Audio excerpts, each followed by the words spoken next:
Hello, my name is Reva, Bhalla, and today I'm joined by my colleague Adriano Bosoni, who's calling in from Frankfurt to discuss the latest in the Greek saga. So, Adriano, another big day. We had the Greek government push off its IMF payment to the end of the month, which effectively buys them another 3 weeks or so of negotiations with its creditors.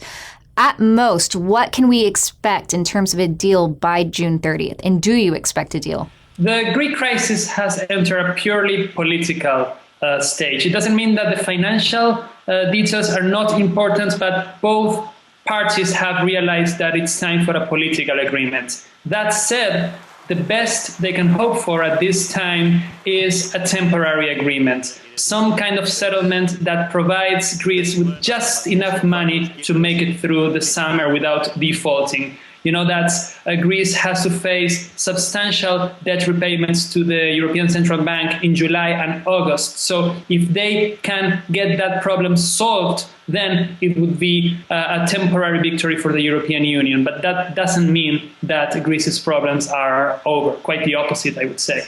Right. So even if we do get that temporary agreement, and I agree with you, that's probably the most likely scenario here, that is still a situation where the Greek government is finding that any revenue that it raises is going primarily to its creditors, not to the Greek people. You have persistently high unemployment, a very dire economic situation overall.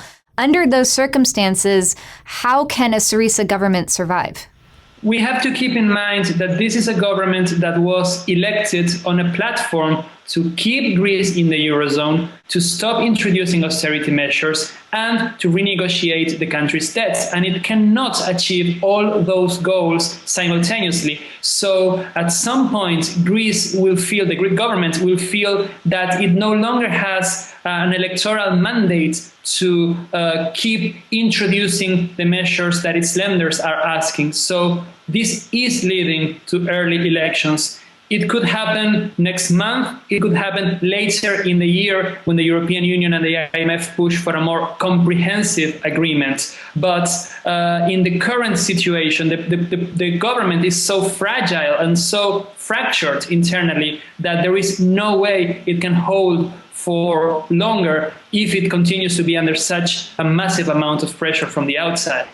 So if you're sitting then in the camp of creditors and you're negotiating even a short-term deal, an extension of the current bailout that gets them through the summer, how exactly do you even negotiate that deal knowing that A, any of the promises that the Greek government is making are likely not going to be kept, and B, you may not even have a Greek government to actually implement any of those reforms that are part of a deal? From the creditor's point of view, it's interesting that we have seen a change of position, particularly coming from Germany. Germany started the negotiations with a heavy focus on the fiscal part of the problem and on the financial impact of a Brexit. We saw members of the German government saying that if Greece left the Eurozone, the financial or economic impact would not be that big.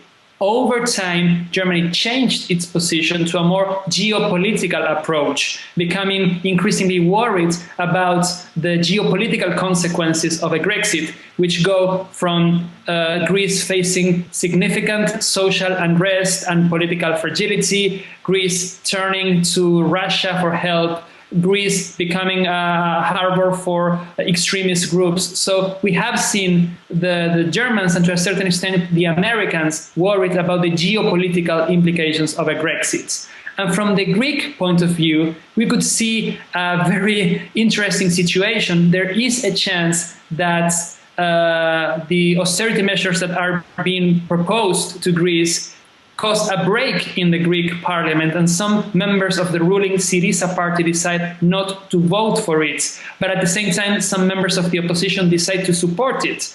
So there is a chance that the Greek crisis ends in a situation where the deal is approved, but the government collapses anyway. I don't think that Prime Minister Tsipras would like to be a hostage to the opposition. So if he doesn't get enough votes from his own people, he will probably call for early elections.